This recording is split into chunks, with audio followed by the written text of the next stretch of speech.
All right. We just saw the Batman. What'd you think? Probably my new favorite Batman movie. Yeah, I don't know if I go that far. I think I'd still put Dark Knight as my favorite, but this was really damn good. Yes. I will say, I think Robert Pattinson might be my new favorite live-action Batman. Like, he was really good in this movie. And Riddler, I'd say, is probably the best Batman villain since Heath Ledger. Yeah. He is so damn good. Genuinely creepy at many moments. Like, he, laughs very loudly. He, sings and, And yeah. he has, a big social media following. Yeah. Yeah. Imagine something like that happening in real life. Imagine the TikTok reactions to the, imagine that. That'd be insane. Yeah. And then them just showing the video of him just capturing the police commissioner and putting him in the rat trap. Yeah. Yeah, there are some genuinely disturbing scenes in this movie. Yeah. It earns its PG-13 rating. I wish it was rated R, to be honest with you. We would have got more. That would have been interesting. This is a good movie to watch on Halloween. Oh, yeah, absolutely. Yeah. Happy fucking Halloween. Yes, of course, PG-13, gotta get that one F-bomb in there. Although, of course, nothing will ever top X-Men First Class. Go fuck yourself. Yes. But yeah, if I had to complain about this movie, I had a few complaints. The first one, it was too dark, actually dark. It was really hard to see at a lot of moments. Batman's the Dark Knight. Yeah, so. I know, but even then, Dark Knight, that had a lot of dark moments, but you could still see them. Here, it was kind of hard to see at a lot of moments. Yeah. Sometimes it was fine, but other times I wish it was a little Greg Fraser did with the cinematography was out of this world. Yeah, that was amazing. Yeah. There were some moments that looked great, but there were other ones where I'm like, what am I looking at exactly? But, especially the scene where he crashes Penguin's car and he gets out of the car in the fire. Yeah. Oh, that was awesome. Yeah. That was so cool. Yeah. Yeah. My second complaint, and this is probably the big one I've seen a lot of people complain about, this movie's really damn long.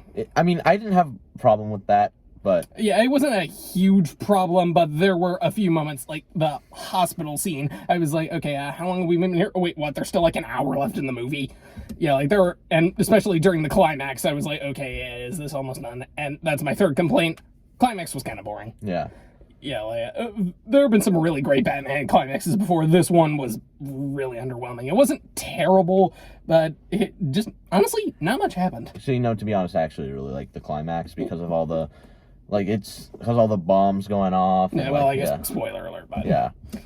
But yeah, there were some cool. It's just when he's actually fighting all the people, that was felt kind of dragged out. And again, it was really dark, so it's really hard to see.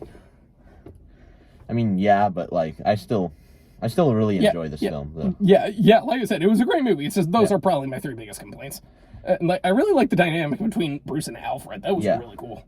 And then Zoe Kravitz as Catwoman. Yeah, she was really good. Yeah. Honestly, part of the reason this movie was so long is it pretty much had two plots going on. You had the stuff with the Riddler, and then you had the stuff with the corruption and the Catwoman and the corruption. Yeah, Catwoman and the guy she was going after. Carmine Falcone. Yeah, that was his name. Yeah.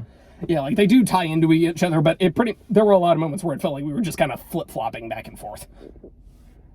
It definitely worked, but I feel like they could have implemented it a little better, or at the very least trimmed it down. Again, like I said, not a bad movie. It's just there were a few moments where I'm like, okay, yeah, this is pretty damn long. Not the longest. I think maybe is Dark Knight Rises longer? I haven't seen that one. This is 10 minutes longer than Dark Knight Rises. Wow. Yeah. So Dark Knight Rises is I think 2 hours and 45 minutes. This is almost 3 hours. So, yeah. Yeah. Yeah, I think this is probably the second longest superhero movie I've seen besides Endgame. And Endgame, it made sense why that one was so long. This one, I feel like you cut it kind of down a little bit. But other than that, this is a really good movie. I'm really glad I saw it. I've only seen 4 Batman movies. I've seen this, the original Burton one, Dark Knight, and Mask of the Phantasm, which is the animated one. I'd say on the tier list, I'd probably put this in between the Burton film and Mask of the Phantasm, with Dark Knight as my favorite. I've seen all the live-action Batmans except the animated ones. So that wouldn't be live-action, that would be animated. Yeah. Well, have you seen the Adam West one? Yeah. Huh. Yeah, I've seen clips from that one. I haven't seen the whole thing. I used to watch the show. So. Yeah, I watched the show too, but I never saw the movie.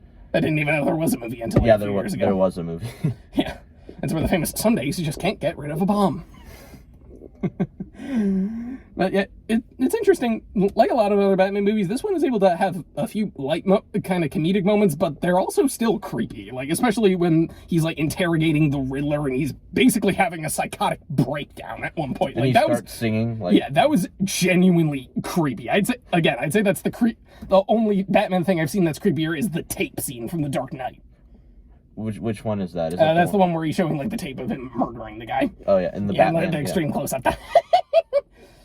But yeah, this is genuinely really creepy. The Riddler is really uncomfortable. I'm really glad they got to do a more serious take on the Riddler because he can be a genuinely creepy villain. And seeing this though really makes me you want a more serious take on Mr. Freeze. I hope they bring him in at some point because he's probably my favorite Batman villain, and the only depiction we've gotten of him is Arnold Schwarzenegger in Batman and Robin, which is Cool party. Stay cool, bad boy. Yeah, that is literally his dialogue for the entire movie, just ice puns. You know what really killed the dinosaurs? The Ice Age! Oh, Arnold. Probably one of the worst Batman movies, but it's hilarious. So. Yeah, it's entertaining. I think it is probably the worst. Yeah.